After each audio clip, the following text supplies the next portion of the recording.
Senator Bill Hagerty, who sits on the Foreign Relations Committee, joins me now live. Senator, great to have you on the show. It seems to me like the reason that Hamas won't join these ceasefire talks and won't agree to anything is because they believe they are winning this propaganda war in the Middle East, and they might be right. Well, it certainly is a propaganda war, Trace, but before I touch on that, if I might just mention the story you just talked about. That's the family of four that was murdered in my home state of Tennessee. My heart goes out to them, their family, their friends. This is just tragic. Something terrible happened in Arkansas just before this.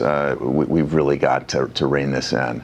Back to Gaza, the situation there, President Trump is absolutely right. The solution to this is for Hamas to surrender, Hamas to step down, to turn over the hostages. Instead, Hamas is running a black market operation. And the UN and their UNRWA Foundation, their UNRWA operations, frankly, have been complicit in all of this. And what we've done is set up the Gaza Humanitarian Foundation, which is actually working. We've gone around the UN because they're ineffective. And rather than having the UN criticize us and the GHF, they should be working with us. Let's put Hamas out of business. Let's feed the people rather than have them waste the resources and allow Hamas. I just heard this, and this is from Ambassador Huckabee, that a 4-kilo bag of sugar, that's just under 10 pounds, goes for $200 on the black market there because Hamas can control the supply. This is terrible. It's got to come to an end, and we can't be complicit in this. That's why the UN needs to wake up, and that's why we need to support the GHS. But relying on the UN, sir, we're going to be here a long time. I mean, we've been relying on the UN for a couple of decades for different things that have never accomplished. So the whole point here is the food is getting in. You have Ambassador Huckabee and you have Steve Witkoff. Listen, the food is getting in there. It's being taken, being sold in the black market. The issue is distribution. The UN's not going to do it. How do you get the food distributed? Because Israel's getting blamed for it.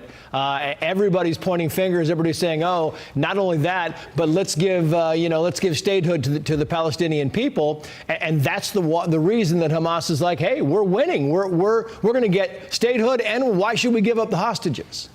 To your point, the propaganda war is what Hamas is engaged in. But I'm thankful that Special Envoy is a good friend of mine, Steve Witkoff. He's extremely competent, capable. Now that he's on the ground, he's going to be in a position, along with Ambassador Huckabee, to see the solution. And I think they'll be able to work it out. But again, the solution seems to be to work around the UN to create our own solution with the Gaza Humanitarian Foundation and distribute the food. That's what's been happening. That has been working, according to Ambassador Huckabee.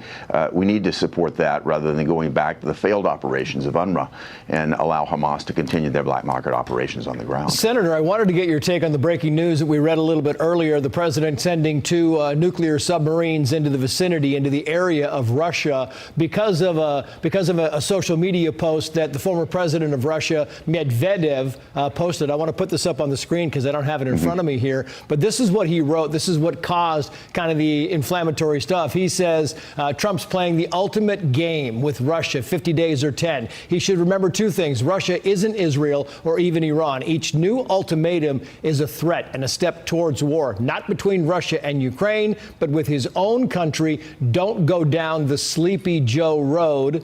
Of course, referring to Joe Biden. I mean, you had Marco Rubio yesterday saying, Medvedev, he's not relevant anymore. Well, apparently he is, because he keeps saying this stuff and nobody in Russia is shutting him up. And so the president is now kind of responding to this. What do you think about that?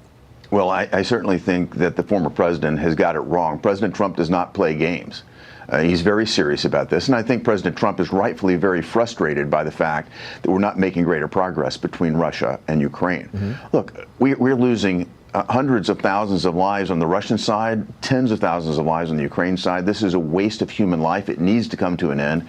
Biden, of course, created all the conditions and basically facilitated this war. President Trump is trying to bring it to an end. This is not helpful to have the former Russian president come out and say this sort of thing. And I think President Trump's movement of submarines demonstrates the fact that he is not playing. Yeah, I mean, the president gave these deadlines here. It seems to me like that between the president and Vladimir Putin, they're going this way. They're not getting any closer at all, sir. I've got 20 seconds for you.